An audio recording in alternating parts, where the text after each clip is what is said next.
Hey, sports fans, how you doing? It's Tuesday, September 13th. Another edition of the 3-Minute AD for you today. Today, we're going to talk about volunteerism. And I think the reason why we need to talk about volunteerism is because we have a lack of volunteers. We say there's a lack of officials. We say there's a lack of bus drivers, a lack of athletic trainers, a lack of coaches, but there's also a lack of volunteers. Tell me, guys, what happened?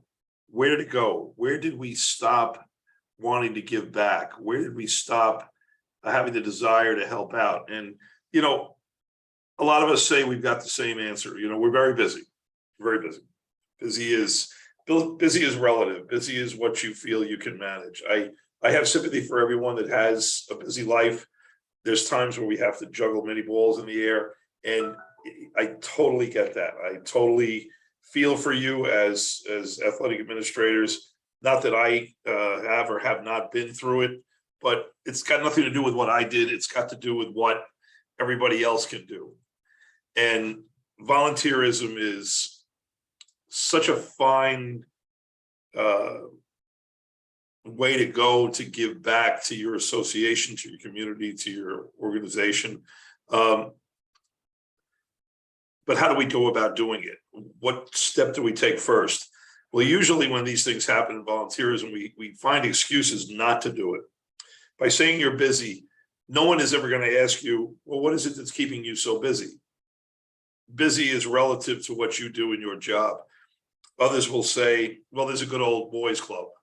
And that's a pretty good excuse, because if there's the image of a good old boys club is there when you see the same people volunteering or being a part of doing everything. So we use that as an excuse that I can't get my way in.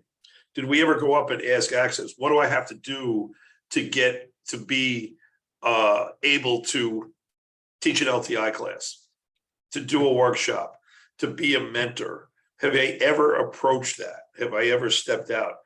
I just came back from Indianapolis for the state coordinators meeting for the NIAAA, and every person in that room, with the exception of the staff at the NIAAA office, is a volunteer. And they're volunteering, and this doesn't make me special. I'm retired now. I have some time to do some things. But yeah, I was state coordinator when I was working.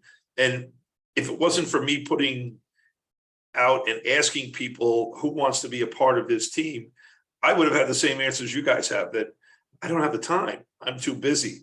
We run the most LTI classes in the country right now, because we have an aggressive group of people that want to get engaged and want to be involved in the process. The LTI classes, which are up to 54 now,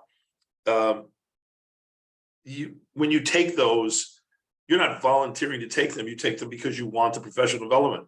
When you volunteer to teach them, you want to get better at getting the message out of what new and old ADs need to make their job easier. You've got to volunteer. You've got to step up.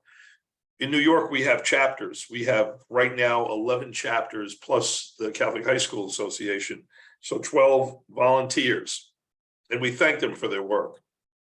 And they're going to see as time goes on that more is going to be coming their way to help them get by, as some respect for them volunteering. But this year I believe we have 6 or 7 new ones. People have dropped out because their lives got in the way, or they retired, or something else that happens.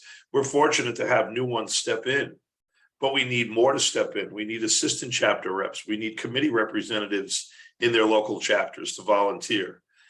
But it's really up to us in the head to give you the tools you need to be confident that when you volunteer, there's some kind of message that we're sending out to people, that we're that type of organization.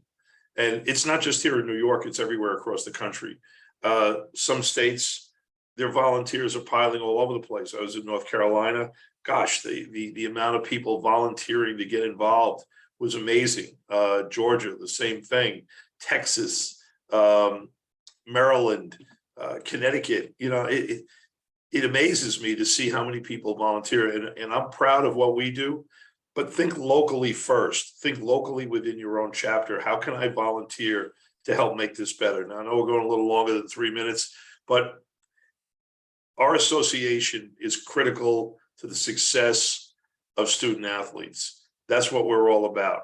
We're going to make ADs better so that they can make coaches better, so that they can make student athletes better.